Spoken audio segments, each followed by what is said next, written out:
మహాజ్ఞాని అయిన తండ్రి, లోకమునకంతటికీ బోధ చేసే తండ్రి ఓడిపోవడం అంటూ జరిగితే ఎక్కడ ఓడిపోవాలనుకుంటాడంటే కొడుకు చేతిలో ఓడిపోవాలనుకుంటాడు. కొడుకు చేతిలో ఓడిపోయాడు అనుకోండి, పుత్రాదిచ్చేత్ పరాజయం. కొడుకు చేతిలో ఓడిపోతే పొంగిపోతాట, అబ్బా నాకన్నా ప్రాజ్ఞుడయ్యాడురా కొడుకు అని.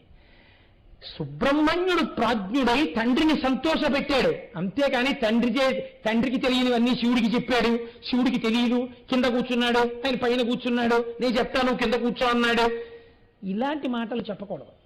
అసలు శాస్త్రమునందున్నటువంటి భావన అది. కాబట్టి పుత్రాదిచ్చేత్ పరాజయం, ఈశ్వరుడు సుబ్రహ్మణ్యుడి దగ్గర ప్రణవము యొక్క అర్థాన్ని అంత గొప్పగా చెప్పావురా అని విని సంతోషించి, ఈ భావన నాకు కలగలేదు కనుక నీ వలన ఇవ్వాల నేను కొత్త సత్కారమును పొందినానని సంతోషించినాడు.